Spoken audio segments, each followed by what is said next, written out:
ప్రాథమిక వైద్య సేవలు అందించడంలో కీలకమైన బస్తీ దవాఖానాలకు సుస్థి చేసింది. చాలా బస్తీ దవాఖానాల్లో సమయానికి వైద్యులు, సిబ్బంది అందుబాటులో ఉండటం లేదు. ఉదయం 11 గంటలు దాటినా వారి జాడ కనిపించడం లేదని స్థానికులు వాపోతున్నారు.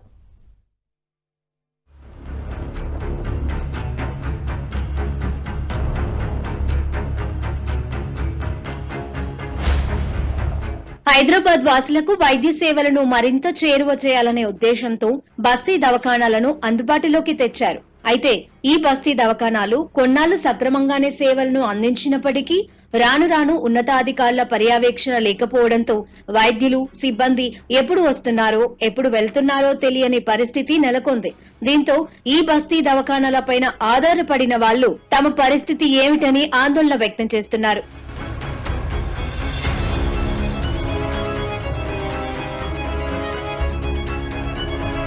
జీహెచ్ఎంసీ వ్యాప్తంగా 230 వరకు కేంద్రాలు అందుబాటులోకి తెచ్చారు. 60 రకాల వైద్య పరీక్షలు ఈ దవాఖానాలలో చేయనున్నట్లు అప్పట్లో ప్రకటించారు. ఈ కేంద్రాలకు వచ్చే రోగుల నుంచి శాంపిల్స్ ని సేకరించి వాటిని నారాయణగూడలోని తెలంగాణ డయాగ్నోస్టిక్ ల్యాబ్ కు పంపిస్తారు. ఓపీతో పాటు ప్రాథమిక రోగ నిర్ధారణ పరీక్షలు, గర్భిణీలు, బాలింతలకు పరీక్షలు, టీకాలు వేయడం, కుటుంబ నియంత్రణ కౌన్సిలింగ్, రక్తహీనత, మధుమేహం, రక్తపోటు, క్యాన్సర్ పరీక్షలను సైతం అందుబాటులోకి తెచ్చారు. కొద్ది రోజులు సక్రమంగానే సేవలను అందించారు. కానీ ప్రస్తుతం చాలా బస్తీ దవాఖానాలలో సమయానికి వైద్యులు, సిబ్బంది అందుబాటులో ఉండటం లేదు. ఉదయం 11 గంటలు దాటినా వారి జాడ కనిపించడం లేదని స్థానికులు వాపోతున్నారు.